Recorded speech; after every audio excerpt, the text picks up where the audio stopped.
नमस्कार मंडळी, कशा आहात सगळे? तुम्हाला मी सांगितलं होतं ना, दर रविवारी मी एक नवीन व्हिडिओ घेऊन येईन म्हणून. आजचा आपला हा व्हिडिओ आपल्या नवीन कोऱ्या सिरीजमधला पहिला व्हिडिओ ठरणार आहे. आणि आजच्या आपल्या व्हिडिओमध्ये आपण शिकणार आहोत पार्ट्स ऑफ स्पीच मधला पहिला प्रकार, ज्याचं नाव आहे नाउन. तुम्हाला तर माहीत असेलच की पार्ट्स ऑफ स्पीच मध्ये म्हणजे शब्दांच्या जाती ह्या 8 प्रकारच्या असतात. आणि ह्या 8 जातींमधली इंग्रजी भाषेतली पहिली शब्दांची जात जी आहे ती म्हणजे नाउन. आज आपण आपल्या व्हिडिओमध्ये नाउन म्हणजे काय आणि नाउनचे प्रकार किती आहेत, ते कसे ओळखायचे याचा उहापोह आपण करणार आहोत. नोट्स लिहून घेण्याची तुम्हाला आवश्यकता भासणार नाही आहे, कारण यामध्ये मी एक्सप्लेन करताना तुम्ही लिहून घेऊ शकता व्हिडिओ पॉज करून, किंवा मी शॉर्ट्समध्ये या व्हिडिओचे जे फोटोज आहे ते तुम्हाला देणार आहे, त्याच्यातूनही तुम्ही घेऊ शकता. ठीक आहे, चला तर सुरुवात करूया आपल्या आजच्या पहिल्या प्रकरणाला, ज्याचं नाव आहे noun. Noun means any name. नाम म्हणजे कुठलंही नाव. जर त्याची आपली इंग्रजी व्याख्या आपण बघायला गेलो तर साधारणतः आपल्याला असं सांगता येईल की नाउन इज द नेम और the title of any person, place, feeling, thing and living and non living thing. For example म्हणजे उदाहरणं: Ramesh, Goa, happy, solid, gold and etcetera etcetera. सर्वसाधारणपणे जर सांगायचं झालं तर नाउन म्हणजे कोणतंही नाव, कुठल्याही वस्तूचं, कुठल्याही जागेचं, कुठल्याही ठिकाणाचं नाव म्हणजे नाव. ठीक आहे. उदाहरणार्थ त्या व्यक्तीचं नाव जर म्हणाल तर मी इथे उदाहरण दिलेलं आहे रमेश. जर तुम्ही जागेचं ठिकाणाचं नाव म्हणाल तर इथे मी उदाहरण दिलेलं आहे गोवा. जर एखादी फिलिंग, भावना जर असेल तर त्याचं उदाहरण सांगता येईल हॅपी. एखाद्या लिव्हिंग, नॉन लिव्हिंग थिंग किंवा एखाद्या मेटलचं नाव, एखाद्या वस्तूच्या घनतेचा प्रकार असेल तर तो असेल सॉलिड, किंवा आपलं मेटलचं नाव गोल्ड. ठीक आहे. तर ह्या सगळ्या प्रकारची वेगवेगळी नावं म्हणजेच नाउन. हे आपल्याला सहज ओळखता येतं. पण तुमचा जो प्रश्न असतो हा फक्त नाउन ओळखणं एवढं नसतं, कारण यामध्ये तुम्हाला विचारले जातात ते नामाचे वेगवेगळे प्रकार, मीन्स टाइप्स ऑफ नाउन. तर नामाचे किती प्रकार आहेत? तर सर्वसाधारणपणे मी इथे नामाचे तुम्हाला 6 प्रकार दाखवणार आहे आणि सांगणार आहे. नामाचा पहिला प्रकार जो आहे, हा पहिला प्रकार आहे proper noun. Now, what is the meaning of proper noun? Proper noun is a special name. It is a name of a special member of a group which begins with capital letter. Sorry, I forgot to write here capital letter. L is missing. Let me correct. Capital letter. आता जर तुम्हाला proper name म्हटलं तर तुम्ही कसं ओळखणार proper name? सोपी गोष्ट आहे हो. प्रॉपर नेम हे नेहमी कॅपिटल लेटरनेच सुरू होतं. प्रॉपर नेम म्हणजे कुठलंही विशेष नाव, कुठल्याही जागेचं, कुठल्याही वस्तूचं. उदाहरणार्थ रूपा, मोती, पुणे ही सगळी वेगवेगळी नावं आहेत. आता म्हणजे बघा, गर्ल्स म्हटल्यानंतर कितीतरी गर्ल्स आल्या, पण स्पेशल नेम आहे ना, त्या गर्ल्स मधली एक व्यक्ती आहे जिचं नाव आहे रूपा. cities, there are lots of cities, but Pune, when we say Pune, Pune is a special name. Proper noun means a special name. ते ओळखायचं कसं? It begins with capital letter. सोपी ट्रिक आहे की प्रॉपर नाउन हे नेहमी कॅपिटल लेटरनेच सुरू होतं. त्यामुळे हे अतिशय सोप्या पद्धतीने आपल्याला ओळखता येतं. त्यानंतरचा जो प्रकार आहे तो आहे कॉमन नाउन. बघा, common noun is a group name. Group name म्हणजे एक असा समूह ज्याच्यामध्ये असणारे सगळे मेंबर्स जे आहेत ते समान पद्धतीचे असतील. सेम म्हणजे समजा मी म्हटलं फ्रूट्स, तर फ्रूट्समध्ये आपण जी वेगवेगळी फळं खातो ही सगळी फळं येतात. फ्रूट्स म्हटल्यानंतर आपल्याला फ्रूट्सच आठवतात, फ्रूट्सची चित्र आठवतात. ॲपल, बनाना यासारखी, ग्रेप्स, मँगो यासारखी खूप सारे फ्रूट्स आपल्या नजरेसमोर येतात. Group name. आणि ह्या सगळ्यांना एकत्र ते कुठल्या प्रकारात मोडतात? तर फ्रूट्स. आणि फ्रूट ह्या त्या समान समूहाला, समान गोष्टींचा जो समूह आहे त्या समूहाला दिलेलं नाव म्हणजे common noun. Common noun animal, flower, river. आता बघा ॲनिमल म्हटल्यानंतर मी जर म्हटलं ना इथे डॉग, तर तो काय झाला? तोही कॉमन नाउनच झाला. कारण आपण एका समूहाला दिलेलं नाव आहे ते. फ्लॉवर्स, फ्लॉवर्स म्हटल्यानंतर त्याच्यामध्ये ते फ्लॉवर म्हटल्यानंतर तुमच्या डोळ्यासमोर दोन पंख आणि आकाशात उडणारे पक्षी येणार नाही. फ्लॉवर म्हटल्यानंतर अतिशय सुंदर अशी फुलंच आपल्या नजरेसमोर उभी राहतात. ते flower is given, it is a group name assign to that particular things. Common noun. Okay, common noun आणि प्रॉपर नाउन सहज ओळखता येतात. कॉमन नाउन म्हणजे कुठल्याही समूहाला दिलेलं नाव. प्रॉपर नाउन म्हणजे त्या समूहातील पर्टिक्युलर असा एक स्पेशल मेंबर असेल ना त्याला दिलेलं नाव म्हणजे कॉमन नाउन. त्यानंतर तिसरा जो प्रकार आपण बघणार आहोत, हा तिसरा प्रकार आहे कलेक्टिव्ह नाउन. कलेक्टिव्ह नाउन म्हणजे आता त्याच्यातच नावातच आहे बघा, कलेक्टिव्ह म्हणजे कलेक्शन. कुठल्याही कलेक्शनचं नाव, a name of a collection is called collective noun. For example बघा a group of photos is called album. Collection of photos is called album. A group of 11 cricket players is called team. A herd of cattle. Group collection of same members, same things in a group is, and that name is given to that collection is called collective noun. कुठल्याही group समूहाचा जो समूह असेल त्या collection असेल. Collection म्हणजे तुम्हाला कळतंय ना, एकत्रीकरण एका समान वस्तूचं, आणि त्या समान वस्तूंच्या एकत्रीकरणाला दिलेलं आपण नाव म्हणजे कलेक्टिव्ह नेम. आता ह्याच्यामध्ये मी उदाहरण दिलं नाहीये, पण मी तुम्हाला सांगते बघा. उदाहरणार्थ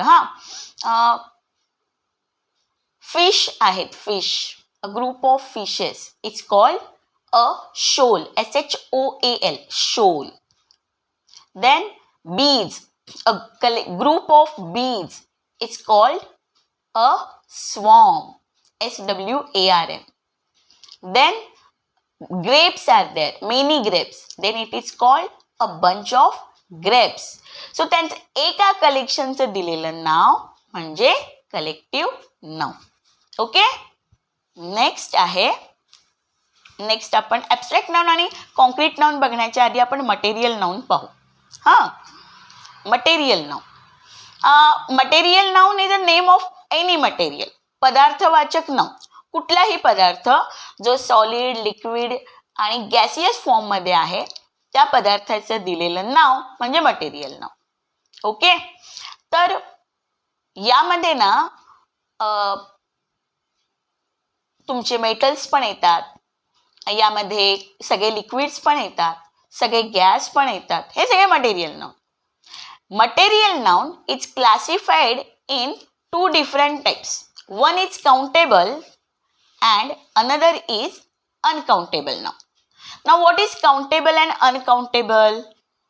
जे तुम्ही नंबरमध्ये मोजू शकता, म्हणजे 1 2 3 4 5 6 या नंबर्समध्ये किंवा डझन्समध्ये 1 2 3 4 5 6 त्यांना म्हणतो आपण काउंटेबल्स. आणि ज्यांना मोजण्यासाठी आपल्याला काहीतरी परिमाणांची गरज असते, परिमाण म्हणजे किलोग्रॅम, लिटर, मिलीलिटर, सेंटीमीटर, त्यांना म्हणतो आपण अनकाउंटेबल्स. म्हणजे बघा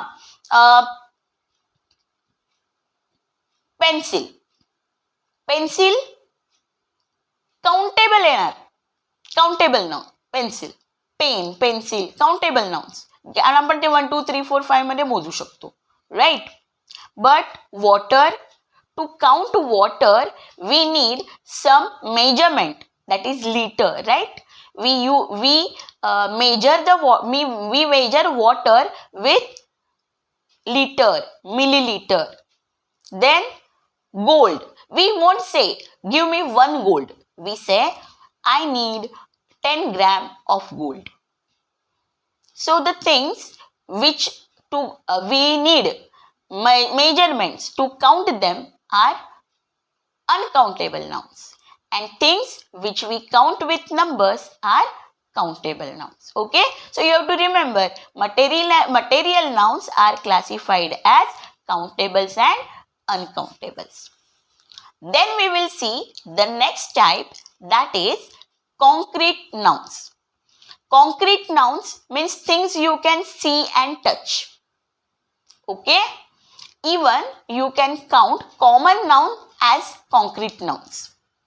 Okay, for example, see door, tree, book, these are concrete noun. Concrete noun अशी नाउन्स असतात जे आपण बघू शकतो, ज्याला आपण हात लावू शकतो. म्हणजे समजा हे पेन आहे, तर हे पेन जे आहे ना, हे जे पेन आहे ना, याला मी हात लावू शकते, राईट. ह्याला मी टच करू शकते. So it is concrete noun. This is the notebook which I can touch, I can see with my eyes. So this is concrete noun. Okay, concrete noun means things which you can see and touch, all are concrete nouns. Okay, but the things which you can't see with your eyes, you can only feel them, are called abstract noun, name of any quality, or the things which you can only feel. For example, kindness, honesty, beauty, these things we can feel only, we can't touch them, we can't see them, right. Wisdom we can feel, intelligence we can feel, but we can't see them with our open eyes. Then these all things are called abstract nouns. Clear? So there is a difference between concrete noun and abstract noun. Abstract noun we can't see with our open eyes, we can only feel, but concrete nouns we can touch them and we can feel them.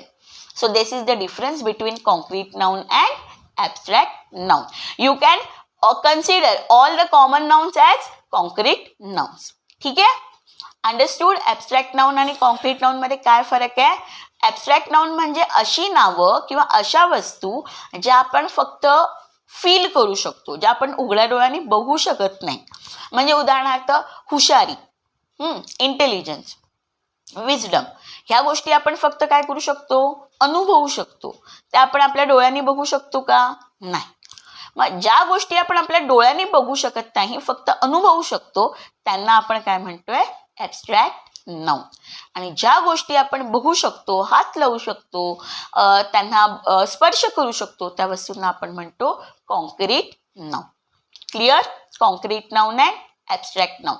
So 10th and 12th standard student and 10th standard student, I request you please clear your concept of abstract noun and concrete noun, because usually you will get the question on it. Give the example of abstract noun, give the example of concrete noun. So you have to remember these things. At least 2 examples of these both, please keep in your mind. Okay, thank you. हे जे आपण सगळे प्रकार बघितलेत, noun बघितलेत, I hope की तुम्हाला समजले असतील.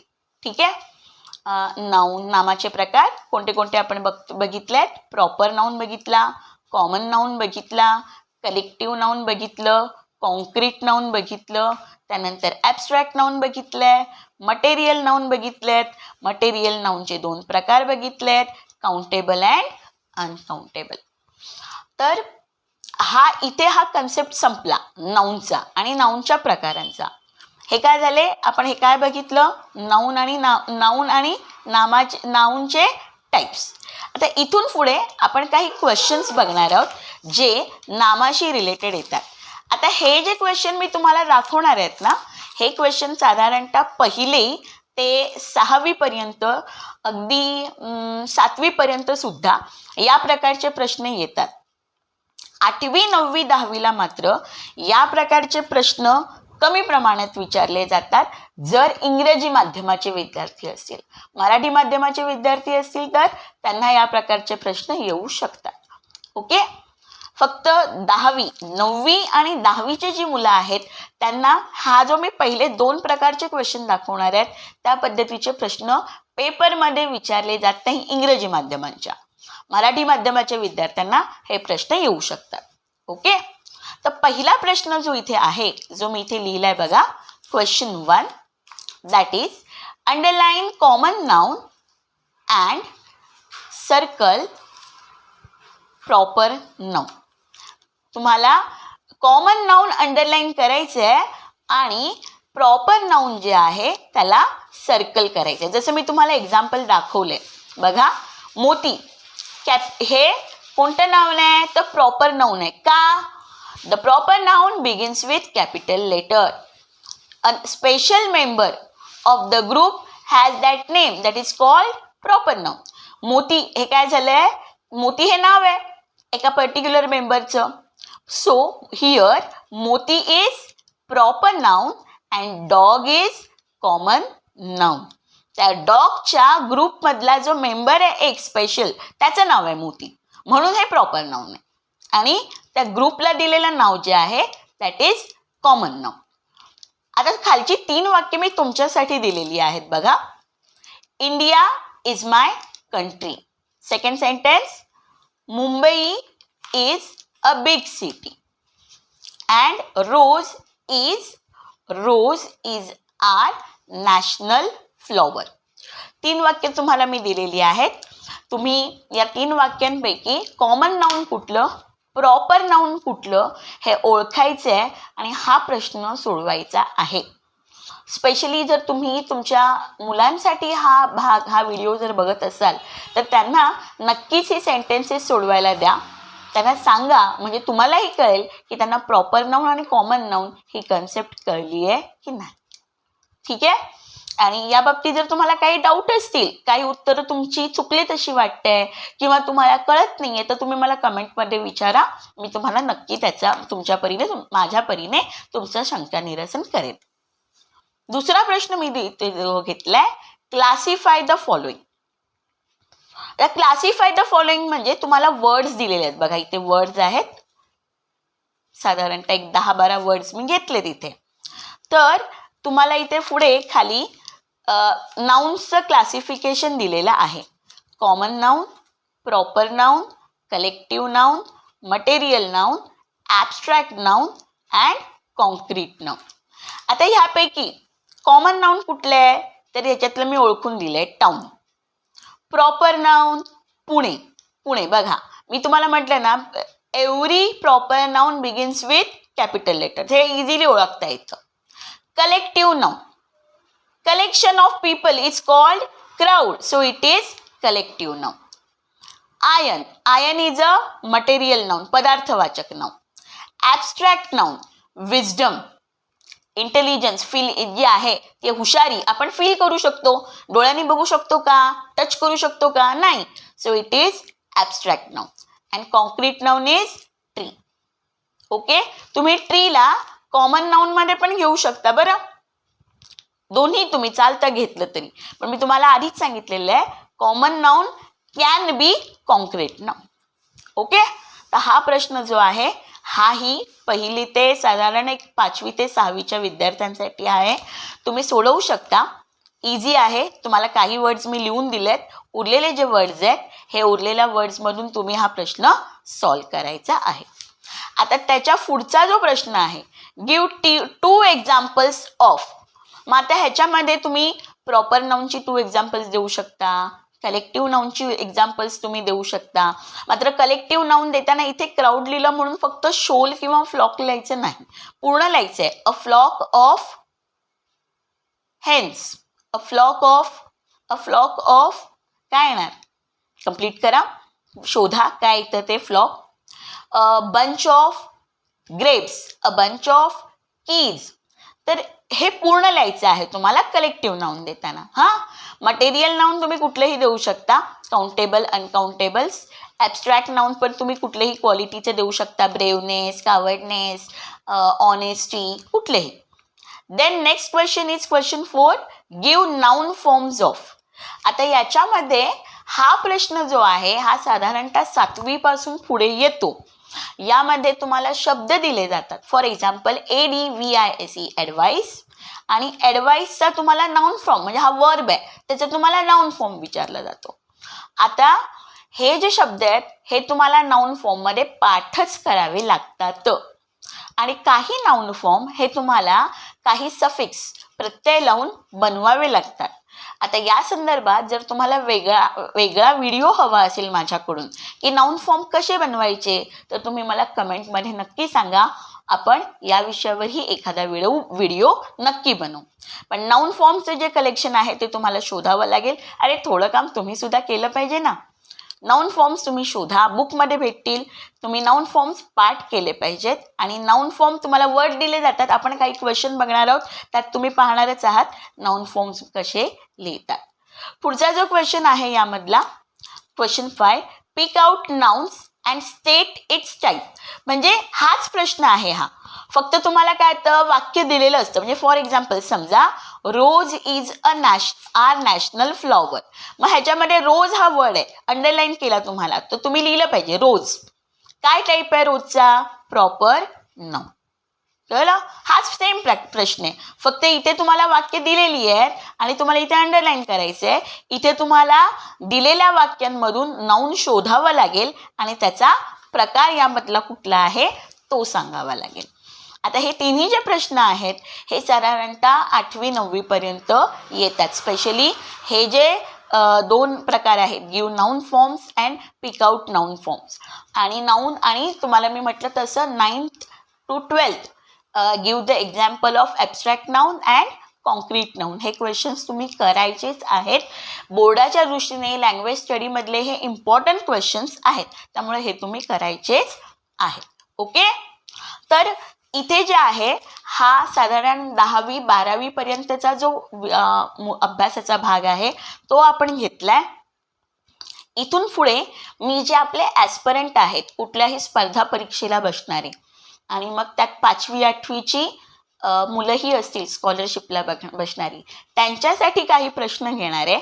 तर या ज्यांना MCQजमध्ये इंटरेस्ट नाही आहे किंवा ज्यांना MCQ टाईप्स ऑफ क्वेश्चन सोडवायला एक्झाम पेपरमध्ये येणार नाही आहेत, त्यांनी हा व्हिडिओ इथेच थांबवला तरी चालेल. चला, तर आता आपण पुढच्या भागाकडे वळू. माझ्याकडे एक बुक आहे आणि त्या बुकमधून मी हे काही क्वेश्चन काही बघणार आहे. ओके, पहिला जो क्वेश्चन आहे, which one of the following suffixes forms the adjective of the noun radiance. radiance हा जो शब्द आहे या शब्दाला सफिक्सेस म्हणजे प्रिफिक्स, म्हणजे शब्दांच्या आधी जोडली जाणारी अक्षरं, आणि सफिक्स म्हणजे शब्दाच्या शेवटी जोडली जाणारी अक्षरं. तर यापैकी हे जे प्रत्यय दिलेले आहेत, हे प्रत्यय या शब्दाला जोडल्यानंतर असा कोणता योग्य शब्द, योग्य प्रिफिक्स आहे, सफिक्स आहे, जो जोडला की त्याच्यापासून एक नाउन फॉर्म, या शब्दाचा रेडियन्सचा नाउन फॉर्म तयार होईल. बघा, आपण करून बघूया. रेडियन्सल नाही, रेडियन्सरी नाही, रेडियन्स आणि एंट ई जाईल आणि RADIANCENT रेडियंट. येस, रेडियंट हा नाउन फॉर्म आहे, रेडियन्सेबल येत नाही, त्यामुळे ANT हा ह्याचं करेक्ट आन्सर आहे. रेडियन्स, रेडियंट हा त्याचा नाउन फॉर्म आहे. सो हा जो उत्तर असणार आहे, हे 3 नंबरचं ऑप्शन हे या प्रश्नाचं करेक्ट उत्तर असणार आहे. ओके. त्यानंतरचा दुसरा जो प्रकार आहे, त्या दुसऱ्या प्रकारात बघा तुम्हाला काय बघायला मिळते. मॅच द फॉलोइंग आहे. शब्द दिलेत आणि तुम्हाला इकडे प्रकार दिलेत आणि शब्दांचे प्रकार तुम्हाला कुठला आहे, तो शब्द कुठल्या प्रकारचं नाउन आहे ते तुम्हाला ओळखायचं आहे.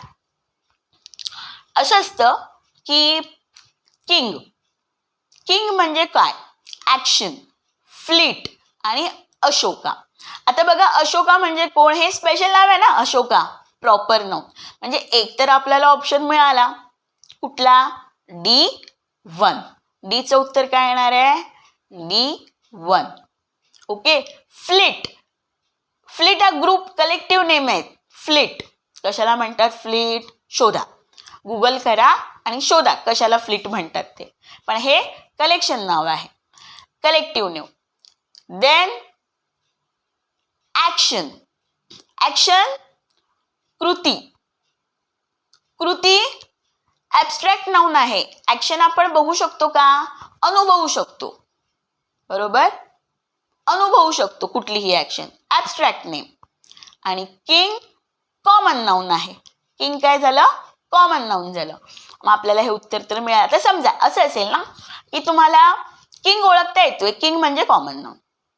ॲक्शन मला ओळखता येत नाहीये, मला फ्लीट ओळखता येत नाहीये. अशोका, अशोका प्रॉपर नाउन आहे हे तर मला कळलंय.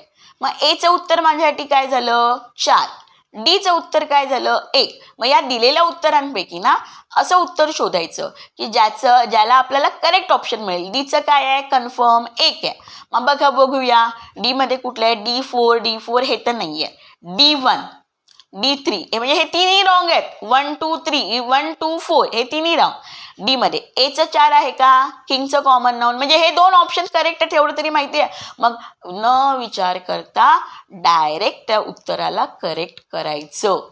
जास्त वेळ त्याच्यामध्ये कन्सेप्ट वगैरे हे कर, कारण वेळ फार, स्पर्धा परीक्षेमध्ये तुम्हाला वेळ फार कमी असतो, पटपट क्वेश्चन सोडवायचे असतात. त्यामुळे 4ही ऑप्शन येत नसतील, किमान 2 येत असतील तर 2चं कन्फर्म आन्सर शोधायचं आणि त्याच्यामध्ये टॅली करून बघायचं. अशा प्रकारे हा तुम्ही प्रश्न कमी वेळामध्ये सोडवू शकता. ह्याचं करेक्ट उत्तर आहे 3rd ऑप्शन. त्यानंतर आता आपण पुढचा प्रश्न बघूया.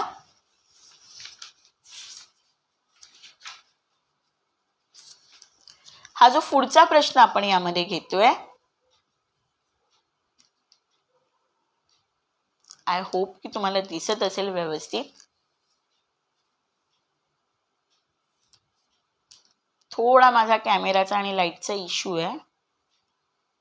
ओके. हा बघा, हा प्रश्न आहे.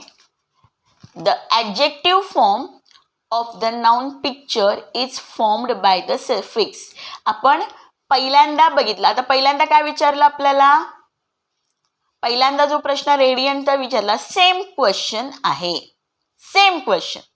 तिथे रेडियन्स होतं, इथे पिक्चर आहे आणि ह्या पिक्चरचा आपल्याला नाउन फॉर्म लिहायचा आहे आणि त्याच्यासाठी आपल्याला कोणतं सफिक्स वापरावं लागेल. मग पहिलंच उत्तर आहे OUS, कारण पिक्चरचा नाउन फॉर्म आहे तो पिक्चरस. त्याच्यामुळे आपल्याला इथे adjective form of the noun, adjective form of the विचारलंय, नाउन फॉर्म दिलेला आहे, नाउन वर्ड दिलेला आहे पिक्चर आणि त्याचं ॲडजेक्टिव्ह फॉर्म विचारलंय. आणि ॲडजेक्टिव्ह फॉर्म काय आहे ह्याचा, पिक्चरस. ज्यावेळी तुम्हाला पहिलाच ऑप्शन मिळतो ना, पहिला आणि दुसरा, त्याच्यामध्ये तिसऱ्या आणि चौथ्याला आपण फार वेळ घालवायचा नाही. मला इथे आन्सर मिळालं, लगेच लिहून मोकळं व्हायचं. Next, which of the following is a count noun. आता मी हा घेतला नाही आहे प्रश्न, पण इथे आपण वाचूया. काउंट नेम म्हणजे काउंटेबल नाउन कुठलं आहे?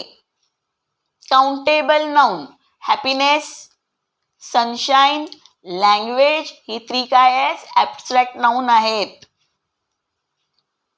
हॅपीनेस ॲब्स्ट्रॅक्ट नाउन, लँग्वेज बघू शकतो का आपण? अनुभवू शकतो. सनशाईन अनुभवू शकतो, डोळ्याने दिसते का? पण गोल्ड डोळ्याने दिसतं आणि काउंट ही करता येतं. So it is count noun. Next question, pupil progress is far better measures of schools dash effect. Dash effect या अर्थाने choose the correct form of the word given in the bracket to complete the sentence. Noun form विचारलाय तुम्हाला इथे इफेक्टचा. काय येणार ह्याचं? Effect येणार का? स्कूल्स इफेक्ट येणार का? नाही. इनइफेक्टिव्हिटी नाही येणार. इफेक्शन हा वर्ड येतो का? रॉंगच वर्ड, इफेक्शन रॉंगच आहे. Effectiveness is the correct noun form of effect, so we use here effectiveness. Pupils' progress is a far better measure of the school's effectiveness. Clear? त्याच्यानंतरचं पुढे बघा, हा पुढचा क्वेश्चन आहे 6 नंबरचा. यामध्ये तुम्हाला वर्ब फॉर्म दिलेले आहेत आणि तुम्हाला काय विचारलंय? नाउन फॉर्म विचारलेत. Advice, annoy, annoyance, hurry, burial, collect, collector और कलेक्शन. तुम्हाला विचारले काय? वर्ब फॉर्म आणि हे नाउन फॉर्मची दिलेली आहे लिस्ट, याच्यामधले करेक्ट कॉम्बिनेशन, जोडी विचारली आहे. माझ्या मते ना हे सगळेच करेक्ट आहे. म्हणजे advice, annoy, एनॉयसन, burial, collection, all हे जे सगळे आहेत हे सगळे करेक्ट आहेत आणि त्याच्यामुळे ह्याचा आन्सर जे आहे हे ऑल करेक्ट येणार 4 नंबरचं. त्याच्या पुढचा प्रश्न आहे, what type of noun is the underline word. हा वर्ड दिलाय तुम्हाला. आता क्राऊड हे घेतलं होतं आपण ना मगाशी एक्झाम्पलमध्ये. काय आहे क्राऊड? Collective noun. वर्ड आहे, वाचायचं. क्राऊड कलेक्टिव्ह नाउन माहितीच आहे, लगेच त्याला टॅली करत बसायचं नाही, पटकन त्याला शोधायचा आन्सर आणि लिहायचं आहे. त्यानंतर 9th नंबरचा क्वेश्चन आहे, pick out the correct meaning of the underlined word. Incident हा शब्द तुम्हाला अंडरलाईन केला आणि त्याचं करेक्ट मीनिंग विचारलं. इन्सिडेंट म्हणजे काय रे? इन्सिडेंट्स म्हणजे इव्हेंट्स. इथे दिलेलेच आहे बघा. क्राईम्स नाही, ॲस्टॉनिशमेंट नाही, एरर्स नाही. इन्सिडेंट म्हणजे इव्हेंट्स. ओके, इन्सिडेंट्स म्हणजे इव्हेंट. आता ह्याच्यासाठी तुम्हाला शब्द आणि अर्थ माहिती असले पाहिजेत, तर तुम्ही हा प्रश्न सोडवू शकाल. ओके, त्याच्यानंतर इथे 2 आणखी प्रश्न आहेत बघा, 3 आहेत.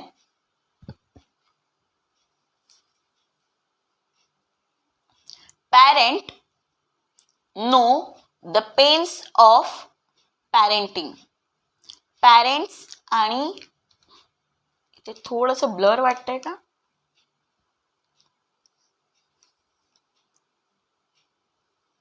पॅरेंट्स आणि पॅरेंटिंग हा शब्द तुम्हाला अंडरलाईन केलेत आणि तुम्हाला विचारले की ह्याचे प्रकार काय आहेत म्हणून. पॅरेंट्स हा कलेक्टिव्ह नाउन आहे आणि पेन आपण अनुभवू शकत नाही, त्याच्यामुळे हा ॲब्स्ट्रॅक्ट नाउन आहे. कलेक्टिव्ह आणि ॲब्स्ट्रॅक्ट नाउन 2 शब्द आहेत आणि दोन्ही शब्दांना तुम्हाला दोन्ही शब्दांचे आयडेंटिफाय करायचे टाईप आणि लिहायचं आहे. नंतरचा क्वेश्चन आहे, which one of the following is not the plural noun. Plural form of noun तुम्हाला, प्लुरल म्हणजे अनेकवचनी नाउन कुठलं नाही आहे. माईस आहे, ऑक्सन आहे, कॅटल आहे, गूज नाही आहे. गूजचं प्लुरल गीज येतं, त्यामुळे गूज हे सिंग्युलर आहे. म्हणजे which one of following is not a plural म्हणजे सिंग्युलर नाउन. सो हे काय झालं? गूज झालं आणि हे ह्याचा करेक्ट आन्सर आहे. आणि त्याच्यानंतरचा जो क्वेश्चन आहे, चूज द राईट अल्टरनेटिव्ह म्हटलेला आहे. वॉट, आता आपण मगाशी क्वेश्चन तो बघितलाच ॲडवाइसचा. ॲडवाइस हा शब्द इथे येणार. मी जरा फास्ट घेते कारण नाहीतर व्हिडिओ फार मोठा होऊन जाईल. त्यामुळे हा जो प्रश्न आहे ह्याचा आन्सर येईल ॲडवाईस इथे. ओके, तर अशा प्रकारचे मल्टिपल चॉईस ऑफ क्वेश्चन्स तुम्हाला पेपरमध्ये वेगवेगळ्या पद्धतीचे विचारले जातील.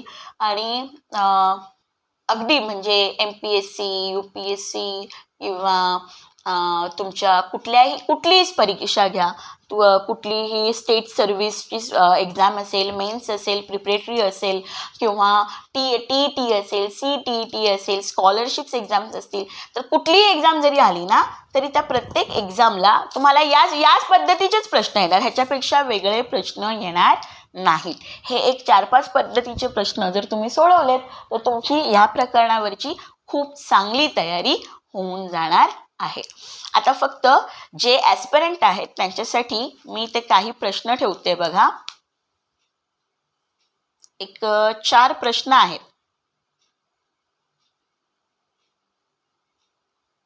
मला दिसत आहेत का?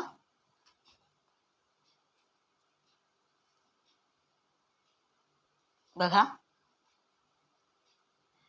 नसेल तर काही हरकत नाही, मी तुम्हाला ह्याचे फोटो काढून शॉर्ट्समध्ये देईनच. हे प्रश्न तुम्हाला MPSC, हे तुम्हाला स्टेट सर्व्हिस मेन्स 2021 मध्ये आणि 22 मध्ये आलेले आहेत.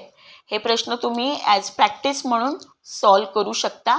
जर तुम्हाला सॉल्व नाही झाले, याच्यामध्ये कुठलीही अडचण आली या प्रश्नांमध्ये, तर तुम्ही मला कमेंट करायची आहे. मी तुम्हाला नक्कीच याची उत्तरं सांगेन. ठीक आहे. आतापर्यंत मी व्हिडिओ तुम्हाला जे सांगितलं आहे त्याच्या व्हिडिओमध्ये मी तुम्हाला लेसन एक्सप्लेन करण्याचा प्रयत्न केला आहे. आय होप की तुम्हाला विषय समजला असेल, घटक सोपा आहे समजला असेल. काही प्रॉब्लेम असतील, तुम्हाला काही तुमचे डाऊट्स असतील तर मला कमेंटमध्ये विचारा. बऱ्याच दिवसांनी वर्षांनी केलेला हा माझा पहिला प्रयत्न आहे. यामध्ये मी काही स्क्रिप्ट वगैरे बाकीच्या यूट्यूबरसारखी लिहत नाही. जसं आपण टीचिंग करतो तसंच मी टीचिंग करते. त्यामुळे जर एखादा शब्द इकडे तिकडे झाला असेल, एखादी वाक्यरचना चुकली असेल, तर आधीच तुम्ही तुमच्या निगेटिव्ह कमेंट्स यायच्या आधीच माफी मागते. मला माफ करा. आणि मी जास्तीत जास्त माझे व्हिडिओ याच्यानंतर दर्जेदार बनवण्याचा प्रयत्न करेन. फार काही माझ्याकडे मोठा ॲडव्हान्स कॅमेऱ्याचा मोबाईल नाही आहे किंवा फार काही मोठं असं ट्रायपॉड असं काहीच नाही आहे.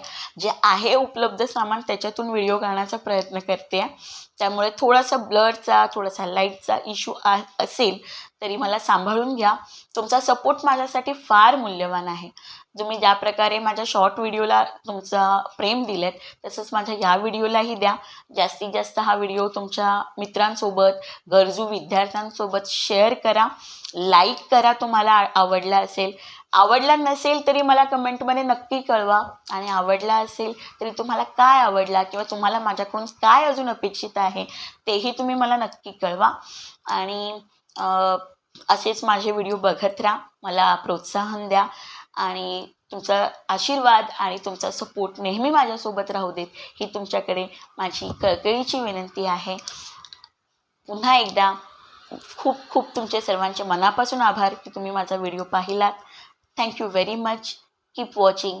Please like and share my video, and if you're not subscribed yet, please subscribe. Thank you very much.